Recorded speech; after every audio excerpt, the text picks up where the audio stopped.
In 1963, director Akira Kurosawa and star Toshiro Mifune gave the world a gritty kidnapping crime drama that pits high society versus the low dregs of Japan. In 2023, we start a 2-week trip to Scotland. The film is High and Low. The whiskey is Mossburn Speyside. And we'll review them both. This is the Film and Whiskey Podcast.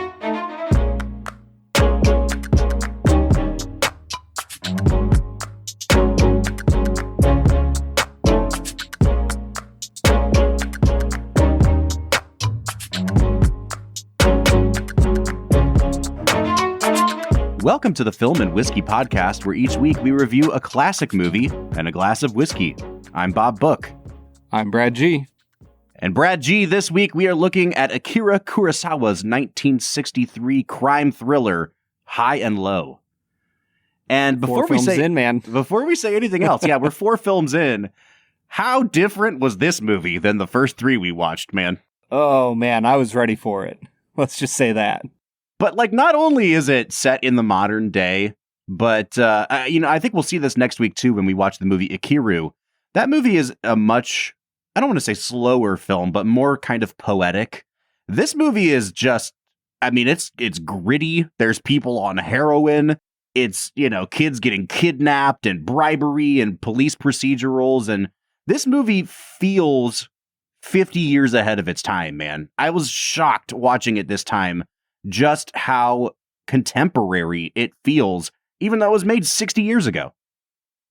Yeah, honestly, it kind of reminds me of West Side Story in that way. That, West Side Story came out in, 62? 61, yeah. 61, and it felt like it came out in, 1991, easily. Yeah, for sure. And here, I think you have a lot of similar things where the camera work that he engages in, the pacing of the second half of the film, all just feels like a modern blockbuster crime drama. Mm-hmm. Even the first part of the film feels like it could be its own indie film from 2018. Yeah, I loved the first half of the film in that it was set in one location. It almost felt like the extended kind of prologue to The Godfather, where they're all at the wedding for the first 35 minutes of the movie. It was really cool to see it all kind of contained in one place, and it played out almost like a stage play. There were people coming in and out of the room and different scenes happening. And when they would finish talking about one thing, they'd say, all right, we're going to go back to talking about, this businessman's dealings now. And it really painted such a cool picture. But you're right. It feels in a lot of ways like 2 different movies, but they both work really well. Yeah, and I think that there are issues throughout. I don't think this is a perfect film, but overall, it was, in my opinion, an improvement of at least 2 of the 3 samurai films that we watched. Well, we do have a link to last week's film, Brad, in the person of Tatsuya Nakadai, who stars here as the head detective investigating this kidnapping of a child. And it's crazy because I saw him and I was like, that's a very good-looking man. I wonder who that guy is. I feel like I should have seen him before. Clicked on his name on IMDb and then saw that he is the guy that played the lead role, the King Lear character in Ron last week. About 20 years after this movie. And he's only 30 when he makes this movie, which means he's only 50 when he makes Ron. And I know they had him in very heavy, obviously stagey makeup in that movie. But even beyond the makeup, I thought that guy that played him must have been closer to 60 or 70 years old. I'm pretty impressed with Mr. Nakadai's range here, because this is a very different character. Yeah, in this one, he's the calm, cool detective, always, on the top of his game, always able to handle whatever's thrown at him. And I think he gives us a really great performance in High and Low. Well, for the first time in 4 weeks, Brad, we will not be talking about swordsmanship or samurai when we get into our first segment of the day, which we call Brad Explains. Brad's gonna give us the movie plot with only 60 seconds ticking on the clock. So let's go ahead and hear your take with this little segment that we call Brad Explains. Brad Explains is the part of the podcast where Brad breaks down the plot of the movie that he has just seen, often for the first time. All 5 of these Kurosawa movies are first-time watches for Brad. Brad, usually we give a little spoiler warning and I tell you to spoil the whole thing. This is one of those movies where I don't know. How do you feel about actually spoiling the movie? Oh, I never care. It is a 60-year-old movie, you know? Yeah, I was going to say, for the most part, I'm a very anti-spoiler person. I don't want to know a single thing about a movie before I go watch it. Mm. But if it's a 60-year-old movie and you feel intrigued to watch it, pause the episode, go watch it, come on back. Yeah. I would highly recommend you do that if you have any interest in watching a really great detective movie. And I will say that, you know, I say that Brad's going to spoil the movie. This isn't the kind of spoiler where it's some twist ending and you knew the guy all along. Like, they catch a criminal and you learn who the criminal is, but I guess the first spoiler I'll say is, like, it's not like he was a guy that you've been following the whole movie. You know what I mean? Yeah, and honestly, they kind of set you up to feel like there is a twist, but then there isn't. There's not. And they just catch the bad guy. It's pretty nice. Yeah. I love it when the bad guy gets caught, you know? It's pretty incredible. All right, Brad, the rules of Brad Explains are as follows. You get 60 seconds on the clock. You have to explain every minute detail that happens in this movie as you remember it. You've got a minute, and go.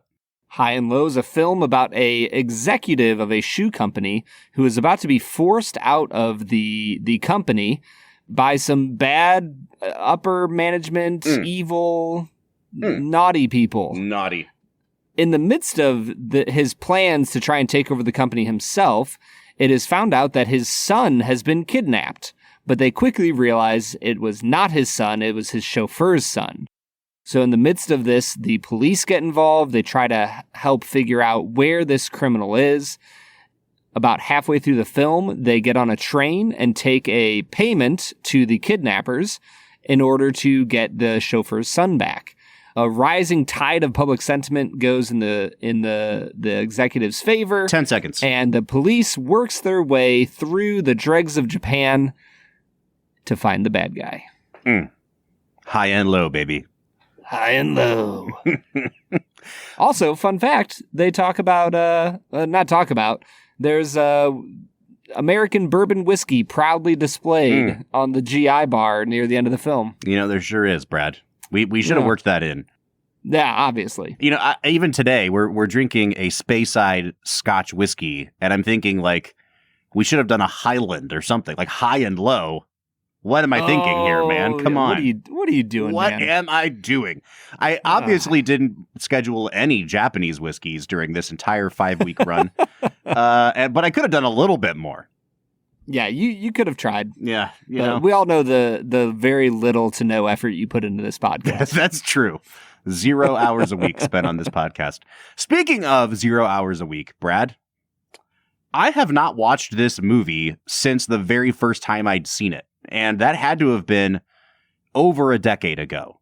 Like, I watched it once, I thought it was a well-made movie and pretty good, and I never thought about it again. And when I started planning out the schedule for this season, and we talked about doing Kurosawa, I went on IMDb to see what the public thinks are his highest-rated films. And High and Low is within the top 100 of all time on IMDb. I think it's at like 84 at the time of recording. I was shocked to see that, because I remembered it being a pretty good movie. And that's it. And so I didn't touch it again. I didn't want to watch it before we sat down for this episode. But you're catching me in a state of surprise, Brad, because like Rashomon, it's been a really long time since I've seen this movie. And I have to say, this movie freaking slaps, dude. Yeah. Yeah, it's so good, Brad. Yeah. Yeah, for the first time in 4 weeks, Bob, I was actually like just thoroughly entertained by a movie.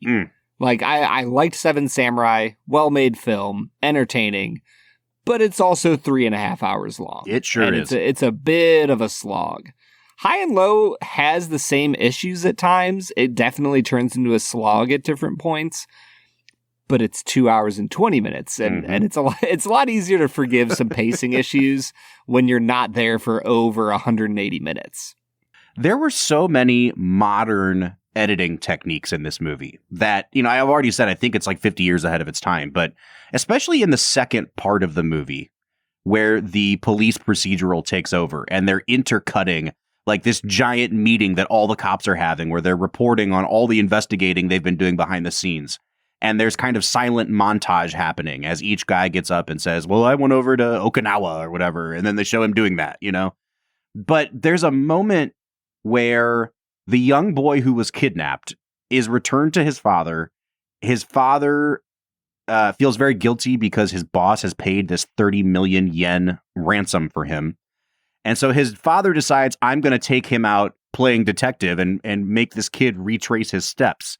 And as they're doing that, the actual detectives that are supposed to be solving this case are out looking for them as well.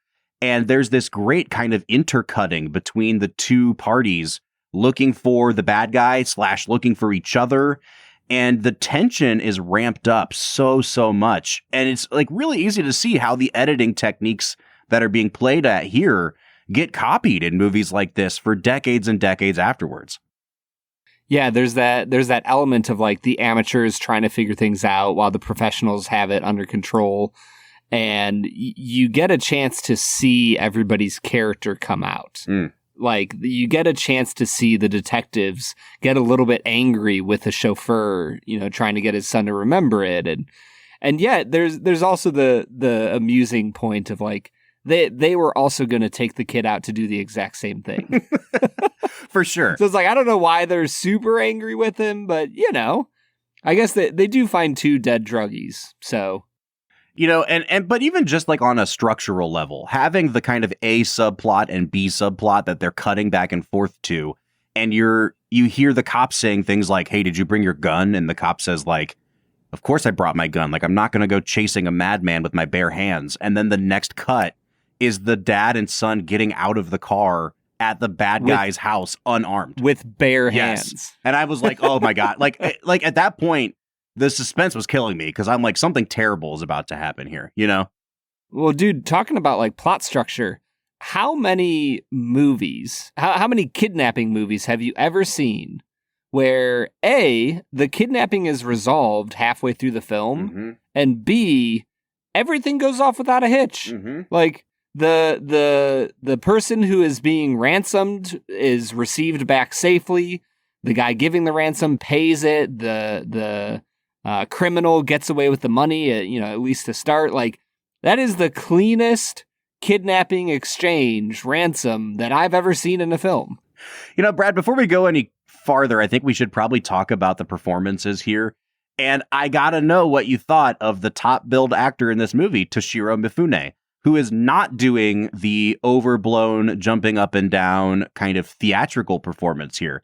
He's playing a much more internalized, frustrated businessman. And I think that he really does a great job of leveraging his movie star persona onto this character. Yeah, I was going to say, you missed one adjective to describe him, Bob, and it might be the most important one. Powerful. My dude Mifune is one of the most powerful men I have ever seen on screen in this film. What do you mean by that? He just exudes like confidence and strength and authority. Proper, authority. Like, dude, when he grabs that shoe and he starts ripping into them, he's like, "This is a piece of trash shoe. It's got this and this and this wrong with it. They'll be able to wear it for 2 months and it'll break. And I don't make crappy shoes. I make incredible shoes." And he kicks him out of his house. I was just like, oh, bro, I'm 100% in. Yeah. I was waiting for him to jump up on his couch and like slap his neck. But instead, he was just like the most intimidating person on screen. One of the things I loved about this character and the way this script is written is that even though there is a very clear bad guy, it does get into some of those gray areas. And, you know, Brad, you and I have talked about the movie Parasite a couple times on this podcast now since you saw it, a month or two ago. And it reminds me of Parasite a lot. That's what the title of this movie is a reference to. High and low being across social strata, not just the fact that this guy's house is up on a hill. And they're searching high and low. Do you high get it? And low for him. Do you get it, Bob? The original Japanese title is actually Heaven and Hell. And I think that's really underscored at the beginning of the movie, the first time the kidnapper calls and he talks about how he is, it's got to be 100-something degrees down here. It's like being in hell. And at the end of the movie, when he's face to face with Mifune, he tells him, I looked at your house like it was heaven. And so it once again underscores that, like, this guy is in a different social strata, and I look at his house on top of the hill as heaven. But what I was going to say was, even though there's a very clear, obvious bad guy, it is not lost on anyone in this movie that these executives are all terrible people. Like, they treat Mifune like trash, but then they're trying to find out. The detectives want to know, does anyone have a grudge against this guy? And he goes and talks to some of the factory workers who work directly under Mifune's character. And the guy basically says, like, yeah, he's kind of an ass. Like, he's a good boss, but he's got a temper. And I love that they don't try to make any of the quote-unquote innocent characters be completely innocent. Like, yes, this is terrible that it's happening to him, but he's a real person, and he has his own flaws. And I think that just adding that wrinkle to the character, it helped the movie overall, and it helped Mifune's performance. Yeah, and they even kind of throw in the nuance of how public opinion is swayed by his act of generosity. And yet you can't always believe everything that you hear in the, in the media, that he is a flawed person. And you can't just trust the media narrative on all things that you hear. So he's kind of like, I mean, honestly, Kurosawa is just kind of firing his gun indiscriminately into the crowd at this point. But it doesn't seem scattershot, to carry on your metaphor. Like, he is taking aim, right? And everything that he is hitting is, like, very obviously a specific target, and he's hitting it in a way that makes sense within the story and to underscore the point that he's trying to make. I really think that after watching this, man, like, I didn't think I'd ever say this. I think this is a better directed movie than Seven Samurai was. And I talked about the geography of Seven Samurai. I think that's a separate thing. That's like action scenes, right? But when I just think about the way this movie's cut, the editing of the film, the pacing, the rhythm, and the way that he's layering in his commentary, social commentary, I'm really impressed with this movie, Brad. Well, I'm curious to hear, what did you think about the structure of the film in that, the first hour and a half of this movie, hour and 20 minutes of it is a bottle episode. Like, you're just sitting there in his room. I think there's maybe 3 cuts in the first hour and 20 minutes. Like, who's the cinematographer on Children of Men? Lubeski. Yeah, Lubeski needs to take some notes here, because the first hour and 20 minutes maybe has 3 or 4 cuts in it. like they just sit in the room. And it's the Spielberg wonder, man. And you can see, like, he's pulling back, he's pushing in, he's tilting the camera, he's panning, and he's creating new shots within one shot. It's really impressive. Yeah. But I'm curious, though, how did it work for you? Did it feel jarring when we switched from pretty steady camera, you're in one room, you're following the characters around? Little side comment, the blocking of the scenes are incredible. So good. Like, the first half of the film, like, where everybody's standing, when they move, when they stay still, just so good. But, like, did it shake you at all to, like, all of a sudden be on a speeding train with, like, a handheld camera following them down, this tight-knit corridor? Like, I don't know, it felt jarring for me. Did it feel jarring for you? It didn't really feel jarring. I could tell that they're trying to make a narrative shift here, right? Like, and the camera work reflects that. And I think the best way to describe it is to go back to the title again. The first hour of the movie is they are staying up high, and the kidnapper is calling them. He's playing cat and mouse. And then the second half of the movie, they go on the offensive. They go down low. They go down into the city to try to find him. And I think that it works really well. It kind of reminds me, honestly, of the way that, like, Scorsese changes up the rhythm of Goodfellas towards the end of the movie, when it becomes this sort of drug-fueled thing. It's not exactly that drastic as it is in Goodfellas, but I think that it gives the movie a pace that it needs, because the first hour and 20 minutes, it wasn't slow for me. I'm kind of getting the sense that it might have been slow for you, Brad, but I loved that it reminded me so much of, like, Kevin Spacey in Seven, when he's toying with Morgan Freeman and Brad Pitt and calling them and saying, like, you didn't get my clues, and the cops are hiding under the table so that they can't be seen. It really is a cat and mouse kind of thing.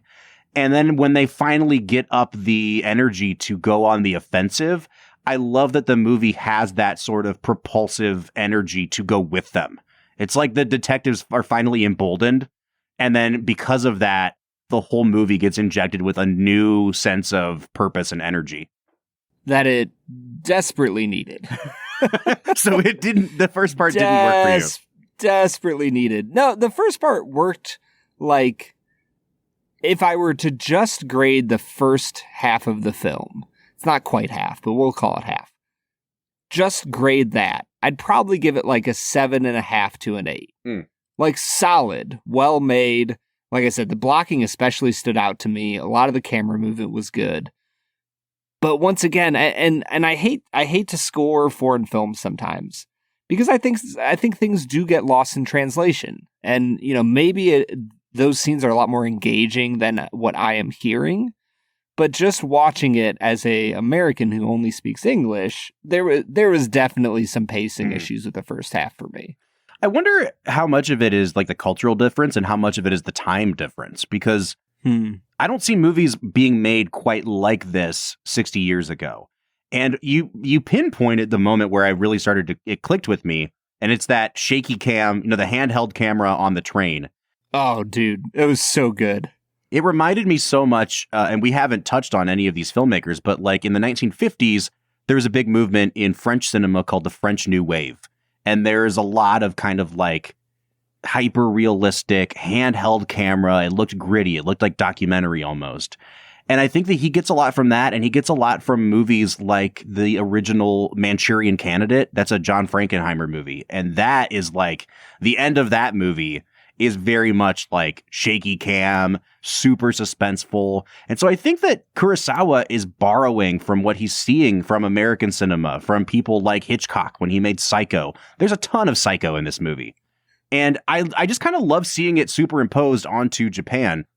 But I look at this movie more as like a pioneer of a certain kind of film and less as, oh, I think there's something lost in translation. Does that make sense?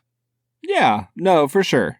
I think what I hear you saying is that like Blair Witch Project and Cloverfield didn't invent the shaky cam. What I'm saying is Blair Witch Project owes everything to high and low. Everything.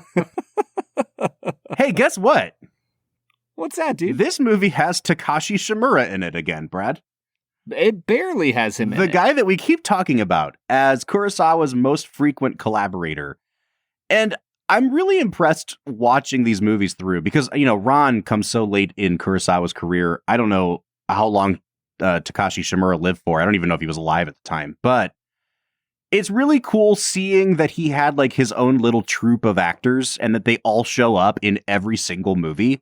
It kind of reminds me of when I was a kid and I would watch like Westerns with my dad. And if it was a John Ford movie, you just knew you were going to see certain people, like Ward Bond was going to show up in that movie somewhere. Yep. And it's like, you know, I look at certain people in these movies and I'm like, that is the Japanese Ward Bond. Like he's just showing up in every single Kurosawa movie.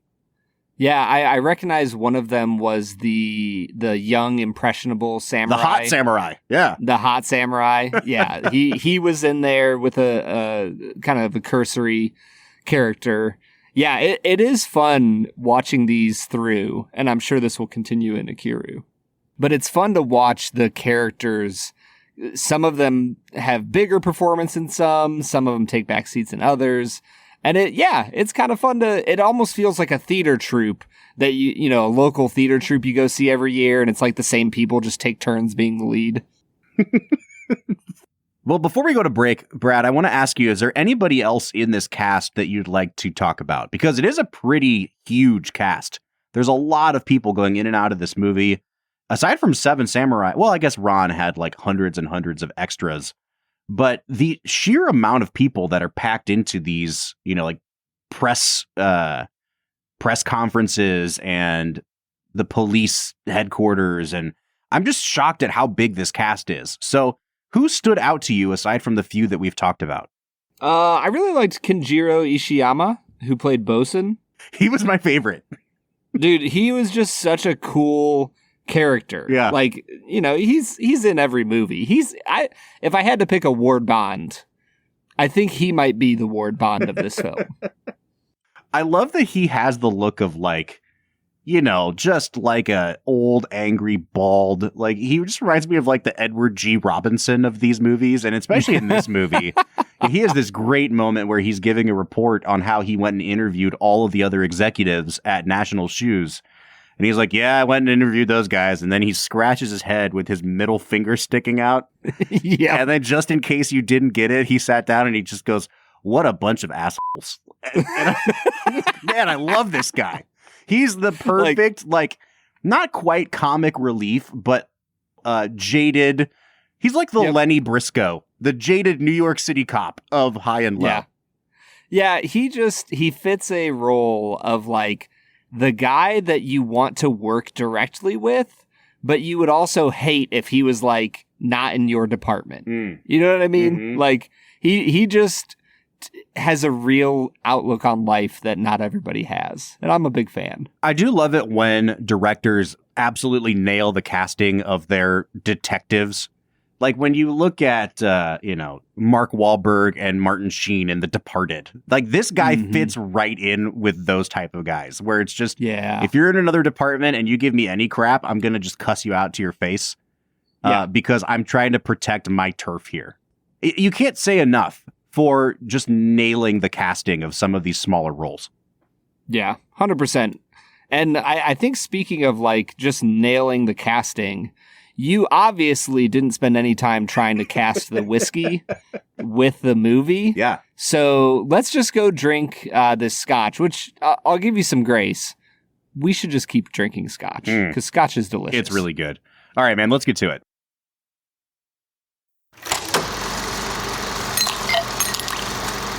All right, so today we are trying Mossburn Speyside Blended Malt Scotch Whisky.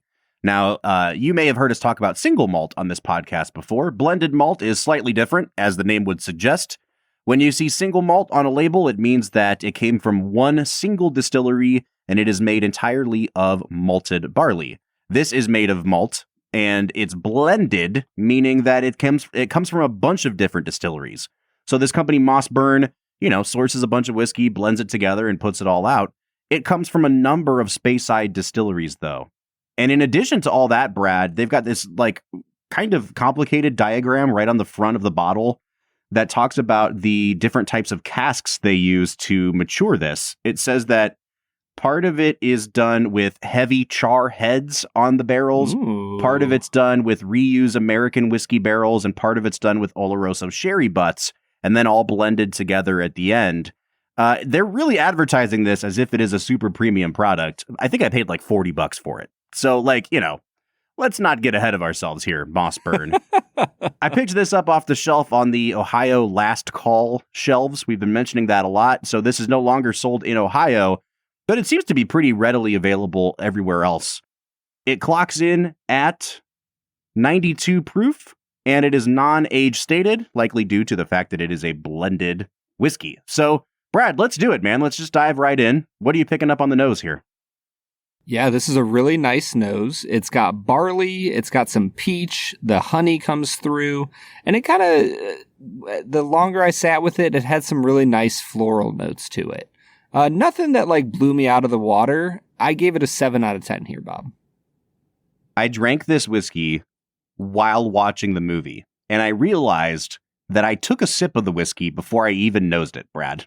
So this thing did not stand a chance in terms of getting a fair crack. But I took a sip, and to spoil my taste a little bit, I was like, wow, that's delicious. And then I went back for a nose of it, and maybe it's because I already had all those notes kind of on my palate. It was really hard for me to pick anything up on the nose here. Like, if there's one thing I'm going to ding it for, it's really lacking any sort of potency on the nose. It was a lot of ethanol and not much else. And went back for like a second, third, fourth nosing of it. I finally started to get some vanilla extract, a little bit of cherry, and like some melon, maybe a honeydew or something like that.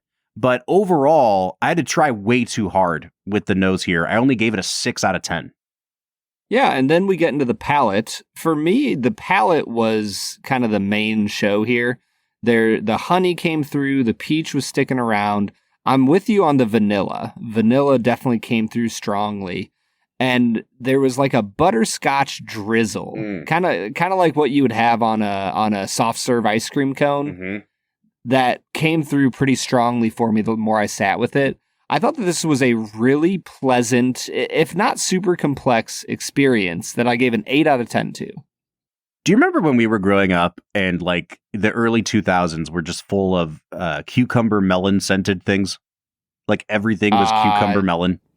I am not remembering that now. Man, listen, my home was full of Bath and Body Works cucumber melon scented things. I'm not going to necessarily say that this tastes like that, but it had the sort of like artificial melon brightness that I associate with those like soaps and lotions and everything. And I can't pinpoint exactly what melon it smells like, but I got a ton of melon on this. It was really fruity, really bright. The ethanol does take over about midway through the palate, and it gets really spicy, and then it finishes with some almost bitter oak. But I think that from the front of my palate to the back, this was a lot more flavor than I was expecting from that nose. I gave it an 8.5 on the taste. Wow. Yeah, I think that it's a solid palate. It came down a little bit on the finish for me. The barley really came through strong at the end. I got some clove and black pepper kind of spiciness going on, and it got kind of like a sweet mintiness that was left on my breath afterwards that I kind of liked. I split the difference here. I give it a 7.5 on the finish. I think the finish is a lot darker than the palate was. It gets into like an almost bitter, dark cherry for me.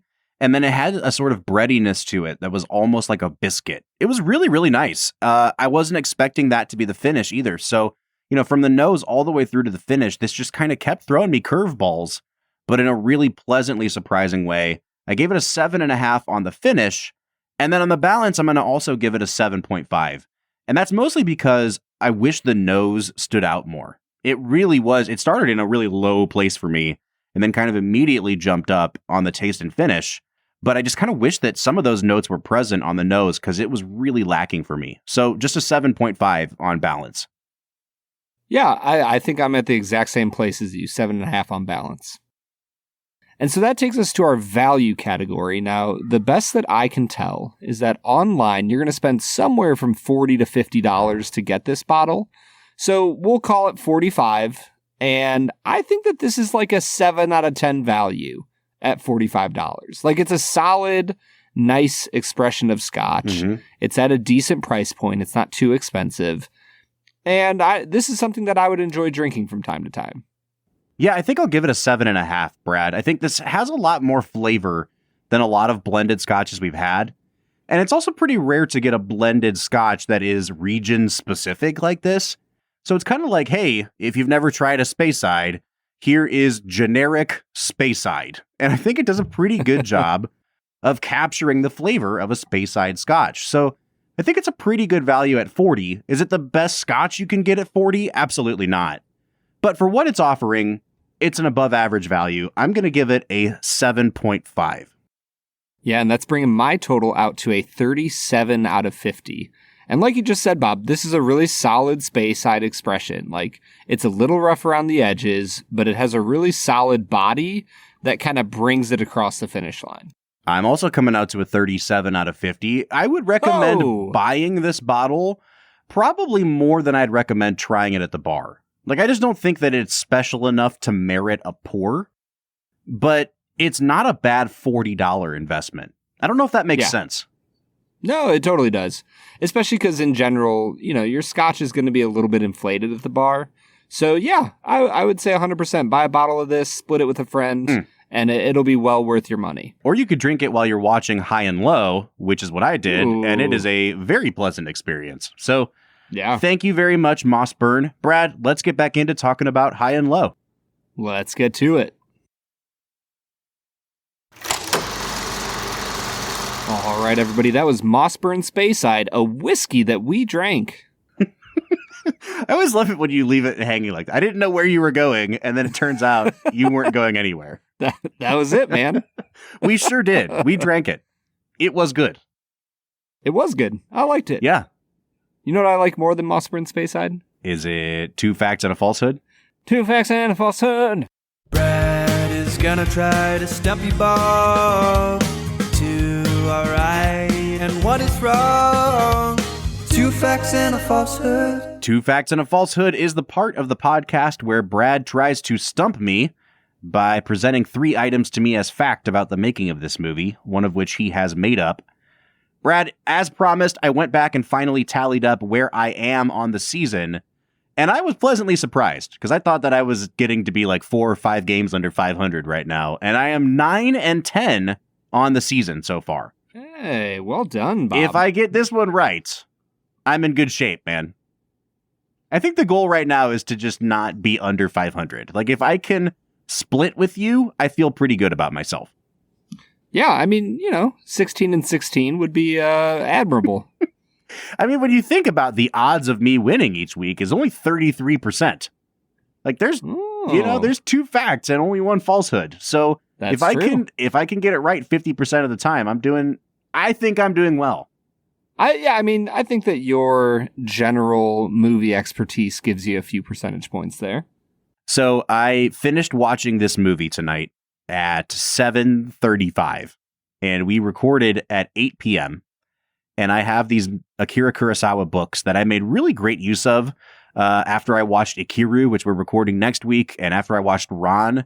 And I was like, man, I need to open these up and read as much as I can in the next 25 minutes. And Brad, I did not read one word. So you're really, really catching me in a rough place right now. You could go in for the kill if you want to. That is the goal here, and I will do it by starting off with fact number 1. Most of the outdoor Yokohama shots were filmed on location with a few exceptions, mostly due to the abnormally cold winter that was setting in. The scene where Gondo unknowingly meets the kidnapper on the street had to be filmed indoors. Fact number 2, the original script for High and Low called for Mifune's family to own a pet dog, something that would have set them even further apart from a Japanese commoner at the time. Kurosawa refused to have a dog in the film, however, believing that it would distract from the performances. Fact number 3, typically for his work with Kurosawa, film composer Masaru Sato was generally given about a week to compose the film's entire score. Sato would also reuse some of the music from High and Low in the soundtrack he created for the 7th Godzilla film, Ebirah, Horror of the Deep. A week for a whole movie. Yeah. You know what? I don't know if we're going to talk about the score to this movie at all, but... Sure sounds like you're about to. Just for a second. I enjoyed how much Kurosawa is in control of when the music is on and when it's not in this movie. They do a really great job at cutting the music out in some of the most suspenseful parts. And I'm so glad he did that, because especially at this time, I think the tendency was to overdo it on music when you wanted suspense. And it is so much more tension building to just hear the kind of like ambient noise of the city or whatever. But maybe it has something to do with the fact that the guy only had a week to make the whole score. So he only turned in like 20 minutes of music, Yeah, unless I'm lying about that. Unless you're lying. Know. I'm circling number 2. Not that it sounds false. It actually sounds like a really plausible answer. But it just kind of sounds like, of the 3, the one that you may have made up the most. That is the goal of what you're doing here, Bob. My gut says 2. My head says 3.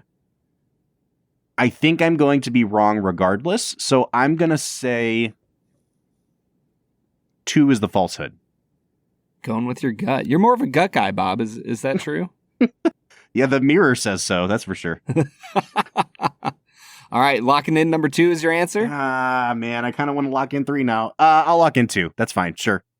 All right, Bob, you are 100% correct. Hey! I should have known, since you're a dog guy. I'm a gut guy. You're a dog guy. Yeah, that is true. I do enjoy my dog. All right, so I am back to 500 on the season. We'll see if I can finish the season out, 11-0 after this to be in a really good spot. Would be very impressive.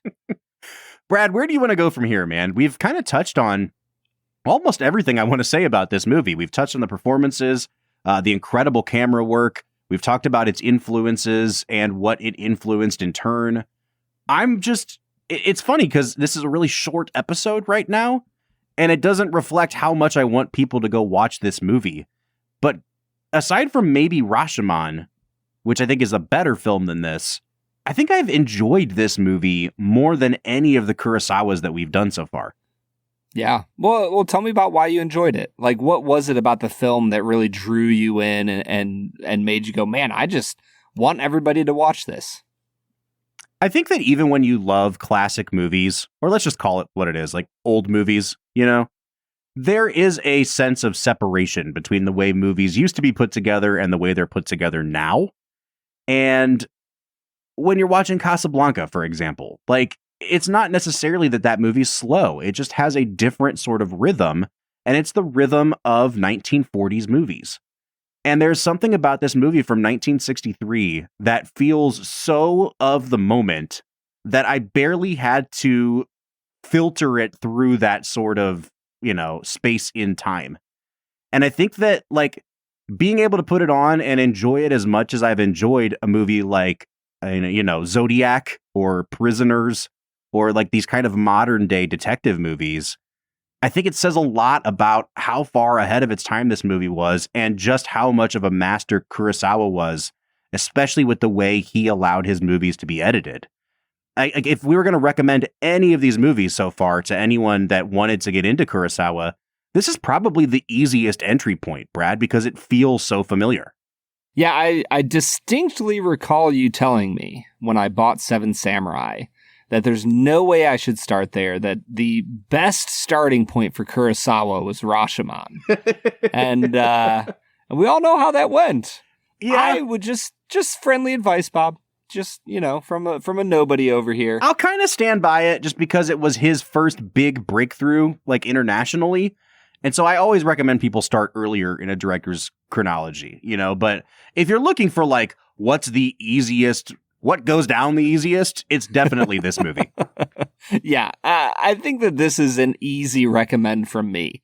There's just enough suspense in the first half to keep you through the little bit of a slog that it is. Mm-hmm. And then the second half of the film runs at this breakneck pace. I think for me, the scene that really stuck out was when each of the detectives or pairs of detectives stands up and gives their little report of what they're doing.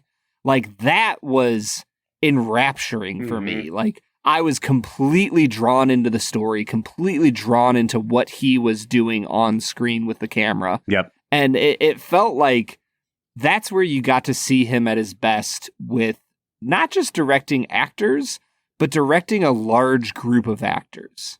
And we haven't talked about this a ton on the podcast yet. I think that one of Kurosawa's greatest strength is using a crowd of human beings to draw the audience's attention to different places on screen. Mm-hmm. Yeah, there are moments in that sort of report-giving scene where, you know, someone will get up in the middle of his report, he'll say something like, he had a boy with him under a blanket in the back seat. And then you see all these heads that have just been studying their notes look up and turn towards the guy and lean in. And then you mimic that as an audience member because you realize, all right, if all these cops think this is important, then I should think it's important. The more I think about that scene, Brad, the more I love it from a directorial standpoint, because if you think about its usefulness to the movie, none of what's actually reported in that room ends up helping the case any. Like, they're all chasing their own rabbit trails and they're doing good detective work. But you don't know at the time that the thing that actually gives the guy away is that they plant this fake story in the news. He burns these briefcases and the briefcases contain, you know, some sort of gas that makes a pink smoke. And then someone sees the pink smoke and then they go, okay, there's where the guy's burning it. And that's how they find him. And so the stuff that came 40 minutes before in this big report giving scene actually didn't really help them catch the guy any. And yet, because you don't know that, you are giving equal weight and equal importance to every single person that's standing up and giving a report about where, you know, what leads they're following and where this guy could be. And when someone would get up and give a really short report and say, like, we don't have a suspect yet, I'm hoping to have a report to you by tomorrow, I'm like, oh, that's going to be where it comes from. I'm so smart. I'm going to remember that later on. And none of it ends up happening. And I think that if a studio executive was giving notes on that script, he would be like, cut this whole scene out because it doesn't actually play into what happens any. But that's the brilliance of it. And I think that that's part of what makes this such a great movie is that Kurosawa knows, even though it doesn't influence the outcome, you as an audience member need to feel like you are putting the pieces together just like these guys are. And so that's a super necessary scene as a result. Yeah, I mean, the goal is not to just capture him, you know, as a filmmaker. His goal isn't to get the audience member to the satisfying conclusion alone. It's to involve them in the hunt. Mm-hmm. And a huge part of the hunt is having certain leads that pan out and other ones that don't. You know, I think you're being a little harsh on the detectives here, Bob. Like, some of the leads that they get, you know, bring them to the point where they find the drug addicts who have overdosed in the home. Sure. And that leads them to having the media, using the media for their advantage to find the killer. And so there's certain things that pan out, but you're right in saying that not all of them do. And that genuinely adds to the feeling of authenticity that this film gives you. 100%. And like, I think the other thing that's really cool is like the level of talent it took to do police work before there was technology. And by technology, I mean like computers. So like police work before the 1980s and 1990s was really, really hard. Mm-hmm. And you had to do crazy things like say, hey, we're going to put this pink chemical or this chemical in here that will turn pink if it's burned, but it'll smell horrific if it gets wet. And we're going to try to cover all the bases of what he might do with the briefcases. And it's things like that where you're like, man, human beings were, fun fact, really, really smart back in the day. And before we could ask ChatGPT how to catch a killer. I'm sure it would have an incredible answer. Oh, yeah. Brad, what did you think of the decision to colorize the smoke when the pink smoke came out? It's the only color element in this whole movie. It's fine. Like, I didn't think it was great, you know? Yeah, it's one of those things where I think that something like Schindler's List's red coat has a much deeper emotional impact than the smoke coming out pink. Like, I think that they could have pointed at it and been like, the pink smoke, there it is. Yep. And it would have been totally fine. Yeah, 100%. So I think that it felt more attention-catching than it deserved to be. Now, you watched this movie with a group of friends, right? Because you texted me and said, hey, I'm having some guys over. We're all going to watch High and Low tonight. Yep, that is the truth. To your knowledge, what was their experience with foreign films in general, or like their knowledge base of foreign films? And what did they think of this movie? So one of my friends fell asleep halfway through and left because he was very tired. And I told him later, I was like, well, I understand why you fell asleep in the first half, but boy, let me tell you what you missed out on. Right. First off, we haven't even talked about the drug scenes. Like, the end of this film takes a wild twist. I was going to say, if this movie falls off a cliff anywhere, I think the last half hour is where I think it kind of started to fall apart a little bit for me. Yes. It's so tightly wound. And then you follow the killer. And I will say, the way they frame and shoot the kidnapper with the sunglasses, one of the coolest looking decisions I've ever seen. Like, they're always illuminated by something. I don't know how he did it. Yeah. I just don't know that we needed to spend 25 minutes wandering around a flop house with this guy. We could have had that abbreviated just a bit. Yes. But getting back to my friends, Bob. Oh, yeah. We're not here to talk about friends Kurosawa. who do not hang out in a flop house. No, they sure don't, Bob. One of my friends is like probably more experienced in foreign cinema than you might be, Bob. He's got a very, very expansive filmography under his belt. Okay. And then my other friend is 22 and has seen some foreign films, enough to appreciate this. And I think that we all walked away just basically with a similar opinion of like, man, this movie is just really entertaining. Yeah. Like, it's not... I think a lot of times you think about foreign cinema and you hear people like Bob say words like the French New Wave and how advanced they were and how they changed the cinematic landscape. And when you hear things like that, you don't think about films like High and Low. Like, sure, High and Low did things that probably weren't being done too often in other movies in Hollywood at the time. But at the end of the day, it's just a really fun movie. Mm-hmm. And it doesn't rely on being, brand new and have all these new crazy techniques and lighting and sound design and all these things. Like, no, he just tells a really compelling story and he has a great body of camera work to go behind it. All right, Brad, I think that it's time for us to get into our final segment of the day, which we call Let's Make It a Double. We're near the end of the episode, so thanks for listening to the Film and Whiskey Show. Let's pair another film with this one, even if it's a struggle. It's our final segment of the day, now let's make it a double. Let's Make It a Double is the part of the podcast where we pair this movie up with another one to make the perfect double feature. Brad, I'll let you go first, man. What do you think you would pair this movie up with? Man, I was kind of struggling a little bit to find something. The movie I'm going to pair it with is a little more traditional, a little more lots more forward momentum. But I think I'm actually going to pair this with North by Northwest. Oh, okay. I think that both of them make for really fun kind of crime caper, trying to figure out the mystery of what's going on type of films. And, very different plots, very different motivations for the main characters. But I think it'd be a fun night to watch this and North by Northwest. I think for the first time I was really swayed by things I was reading because, at first I saw that this movie is very similar to David Fincher's Zodiac, which is a movie I absolutely love. And I was like, oh yeah, I'll do Zodiac. And then as you were talking during this episode about the dad kind of being this bumbling detective himself and trying to take matters into his own hands, I was like, oh, that reminds me of the movie Prisoners. I don't know if I'm going to go with either of those movies. We talked about Parasite. That's another option we could pick for this movie.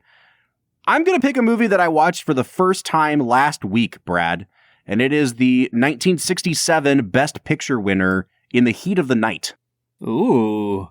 And I freaking loved that movie. And the reason I'm picking it is because, again, for a movie that is 55, 56 years old now, it has such a modern storytelling pace and rhythm to it. The editing is super modern. It has its moments where you can tell that it's a late 60s movie. But overall, 67 is really regarded as like the first year. There's a great book that was written about it called, I think it's called like Cinema at the Revolution or something. It's about like 5 or 6 different movies that came out that year that really changed American movies forever. And you can see how this is one of those movies. And it just reminded me so much of High and Low. They both feel like movies that were made at least 30 years ahead of their time. So I can't recommend highly enough. Go watch these two fantastic murder mystery detective movies in High and Low and In the Heat of the Night. Well, Bob, we got some great recommendations on board. What say you? How about we give this thing a score? Yeah, man. I think that I was at a 9.5 for most of this movie. And then over the last 25 minutes, it lost a lot of steam to the point that I was about to come down to an 8.5 on it. I think I'm going to split the difference and give it a 9. This is one of those movies that I can kind of cut it a little bit of slack because it is 60 years old. And would we have trimmed some of the fat off of this in the intervening 60 years? Yeah, probably. But I think you get high marks for being one of the first to ever do it. And I see the influence from this movie all over the place. And I got to reward that a little bit. I enjoyed the hell out of it. It's a 9 out of 10 for me. Yeah, I think I'm pretty close to you. I'll give it an 8.5 out of 10. I think that the pacing of the second half of the film is a lot better. I think that the train scene is incredible. Like it's simultaneously frenetic and yet like calm and measured. Mm-hmm. And everybody knows where they are and the geography is well set. I think that Kurosawa just overall has a masterful command of his actors and the script and the camera. And I think he just does a really, really great job here at making an incredibly entertaining film. Well, there you have it. We are coming out to an average of an 8.75 on high and low, but we'd like to know what you think. Obviously, somebody out there is watching this movie because it's in the top 100 on IMDb. Have you seen High and Low? What do you think of it? You can let us know on Facebook, Twitter, Instagram, TikTok, YouTube, at Film Whiskey. Or you can jump onto the Discord. We are on Discord every single day talking to you guys, the fans of the Film and Whiskey podcast. So if you want to join the conversation, you can head on over to Discord through the link at the end of every single one of our show notes. Brad, next week we are finishing out our 5 Kurosawa film retrospective with his 1952 drama Akira.